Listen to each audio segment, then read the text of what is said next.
Maintenant, avant de raconter l'histoire, je dois vous montrer quelques vidéos expliquant pourquoi vous devez apprendre l'espagnol. Ensuite, je vais vous raconter une histoire et vous donner un message. Je ne connais pas l'espagnol, c'est pourquoi je n'ai pas pu traduire ce qu'ils disent. Cependant, ces vidéos me donnent quelques raisons pour lesquelles je devrais apprendre l'espagnol.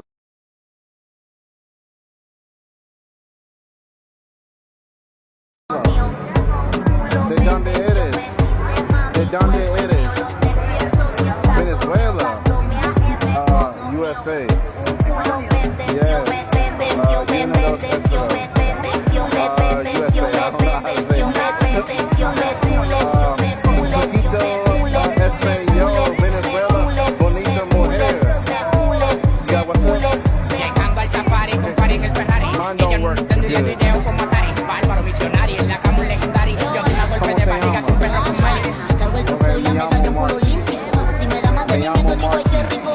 Lo mismo corre que verlo físico. Mi papi no está pegado porque es magnético. Lo tengo flow, ganan también bronceado. Mi culo se la matan de una de superdotada. Dame camino PNN de medio a mi piloto Fórmula 1 siempre anda bien montado. Más uno. Yes.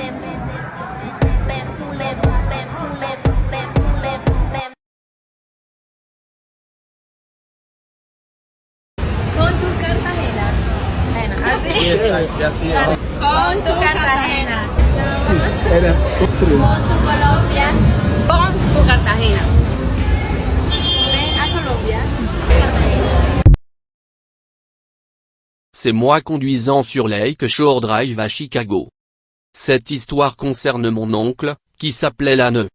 Lorsque Lane est sorti de la guerre du Vietnam, il a commencé l'université. À l'université, il a rencontré une fille nommée Laverne. Lane a obtenu un diplôme universitaire en enseignement et Laverne a obtenu son diplôme universitaire en tant qu'ingénieur chimiste. Alors oui, Laverne gagnait presque le double du salaire Lane. Lane et Laverne se sont mariés. Dans les années 80, ils ont acheté une maison dans l'ouest de Chicago, à côté du stade de basketball professionnel des Chicago Bulls.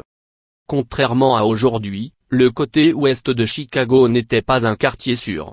Cependant, Lane a calculé qu'en raison de son emplacement, ce n'était qu'une question de temps avant que les promoteurs immobiliers n'arrivent et changent tout.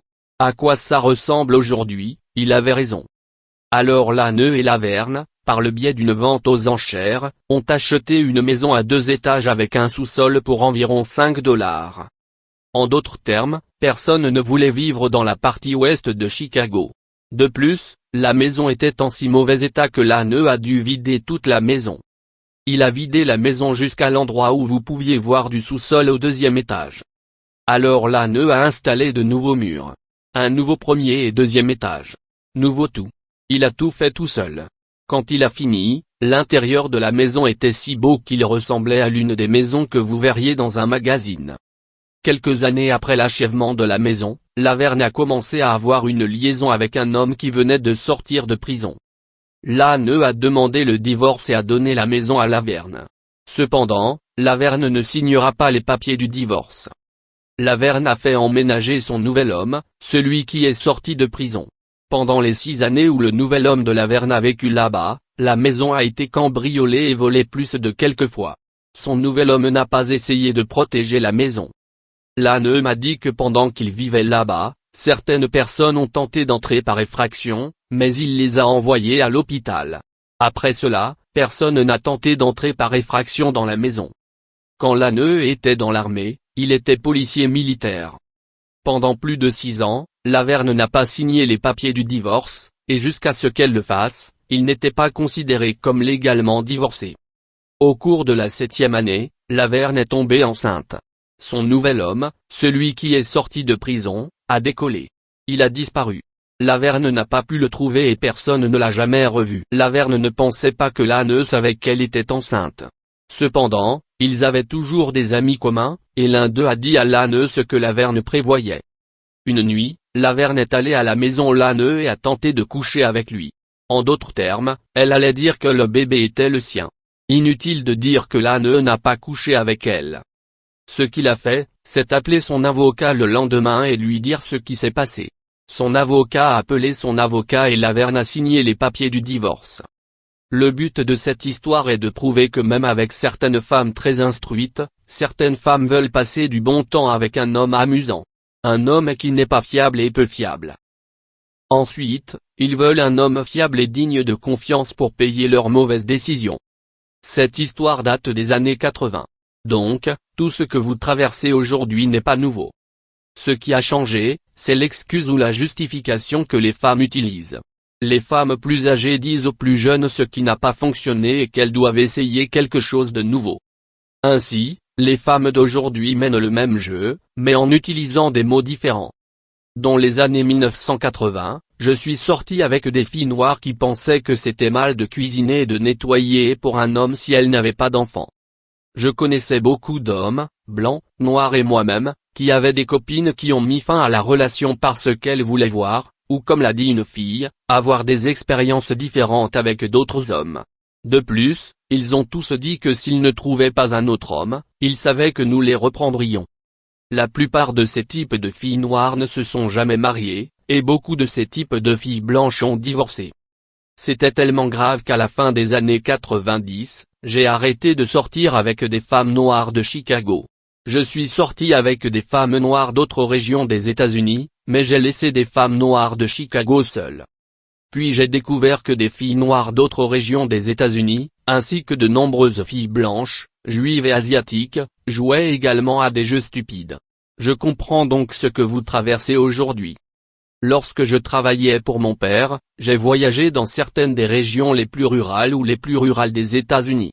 Des endroits où il n'y avait aucune industrie ou aucun emploi stable sur plus de 100 000.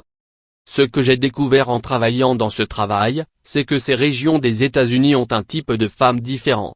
Les femmes qui ont un état d'esprit ou une attitude différente de celle des femmes qui vivent à côté ou dans une grande ville des États-Unis. Pour mes téléspectateurs étrangers, votre pays est probablement de la même manière. Donc, vous ne pourrez peut-être pas vous permettre de devenir un frère de passeport, mais vous pouvez vous permettre de visiter d'autres parties des États-Unis. Je n'ai pas effectué ce type de voyage depuis plus de 20 ans, mais à l'époque, une chambre de motel coûtait $35 la nuit. Ainsi, aux États-Unis, avec $200, vous pouvez également voyager dans ces endroits et passer un week-end à la recherche d'une femme bien. Je suggère le Nebraska ou le sud profond, comme le Mississippi ou l'Alabama. Miami n'est pas bon, mais le nord-ouest de la Floride est bon. Allez dans des endroits où personne ne se rend jamais. Des endroits où il n'y a pas de touristes. Des endroits où il n'y a pas d'industrie, donc pas de vrais emplois. Ici à Chicago, je suggérerais des villes comme Peoton ou Kankakee. Tout ce que vous avez à faire est de vous rendre dans l'une de ces villes et de visiter les magasins, les stations-service ou les restaurants locaux. Ensuite, quand vous voyez une jolie fille, demandez son numéro de téléphone et emmenez-la à un rendez-vous. Ensuite, descendez tous les week-ends et allez la voir. Cependant, ne soyez pas surpris que beaucoup de ces femmes aient des enfants, mais leur attitude sera bien meilleure que celle des femmes qui vivent à côté ou dans une grande ville. Pour les hommes qui ne vivent pas aux États-Unis, c'est probablement aussi le cas dans votre pays. C'est mon cousin Marcel qui l'a fait et il est marié depuis plus de 15 ans. Il est allé au Nebraska. Croyez-moi, Marcel n'a rien à voir et ses revenus sont inférieurs aux miens. C'est donc une option que beaucoup d'hommes et moi avons aux États-Unis. Nous ne nous en rendons tout simplement pas compte. Cependant, je déménage à l'étranger parce que je veux vivre à côté d'une plage, et non pour trouver une femme. Avec mes revenus de $1000 par mois, je ne peux pas vivre à côté d'une plage aux États-Unis. Mais je peux y parvenir en Amérique centrale et du Sud, en Thaïlande, aux Philippines et au Vietnam. De plus, en regardant d'autres vidéos YouTube d'hommes vivant dans ces endroits. Avec mon revenu actuel de $1000 par mois, je pourrais trouver une femme, me marier et avoir quelques enfants. Pour tous les hommes du monde, vous avez des options que vous ne saviez pas que vous aviez. Merci d'avoir regardé. Veuillez cliquer sur le bouton j'aime, vous abonner, laisser un commentaire et partager cette vidéo.